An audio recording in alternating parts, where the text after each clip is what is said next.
আপনারা একটু লক্ষ্য করুন, লোকসভা কেন্দ্রিক লোকসভার নাম এবং প্রার্থীর নাম, যিনি আইএসএফের পক্ষে প্রতিদ্বন্দ্বিতা করবেন তার নাম আমরা ঘোষণা করছি।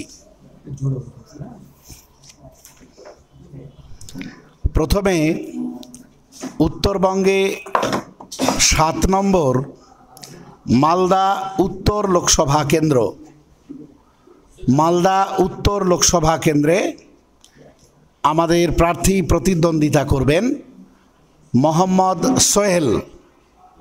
মালদা উত্তর লোকসভা কেন্দ্রে মোহাম্মদ সোহেল। 19 নম্বর সংসদীয় ক্ষেত্র জয়নগর লোকসভা কেন্দ্র, যেটা এসসি সংরক্ষিত। জয়নগর লোকসভা কেন্দ্র যেটা আপনারা জানেন এসসি, ওটা সংরক্ষিত কেন্দ্র। ওখানে আমাদের পার্টির পক্ষ থেকে প্রতিদ্বন্দ্বী প্রার্থীর নাম মেঘনাদ হালদার।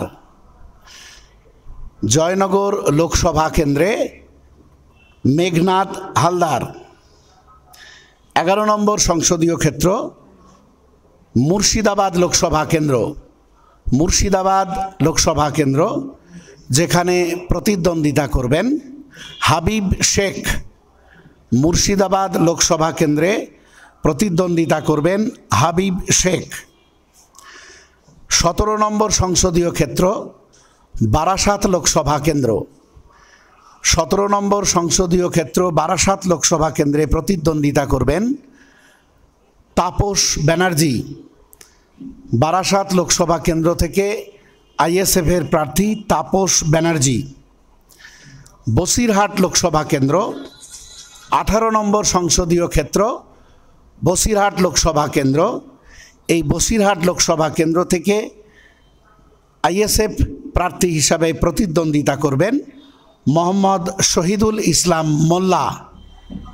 বসিরহাট লোকসভা কেন্দ্র থেকে প্রতিদ্বন্দ্বিতা করবেন মোহাম্মদ শহীদুল ইসলাম মোল্লা। 20 নম্বর সংসদীয় ক্ষেত্র মথুরাপুর লোকসভা কেন্দ্র। এই মথুরাপুর লোকসভা কেন্দ্র থেকে প্রতিদ্বন্দ্বিতা করবেন অধ্যাপক অজয় কুমার দাস। আপনারা জানেন মথুরাপুর লোকসভা কেন্দ্রও এসসি সংরক্ষিত, সেখানে আমাদের প্রতিদ্বন্দ্বিতা করবেন অধ্যাপক অজয় কুমার দাস। 27 নম্বর সংসদীয় ক্ষেত্র শ্রীরামপুর লোকসভা কেন্দ্র। 27 নম্বর সংসদীয় ক্ষেত্র শ্রীরামপুর লোকসভা কেন্দ্র।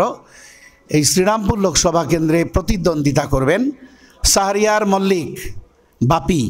শাহরিয়ার মল্লিক শ্রীরামপুর লোকসভা কেন্দ্র থেকে প্রতিদ্বন্দ্বিতা করবেন। শাহরিয়ার মল্লিক, শাহরিয়ার মল্লিক।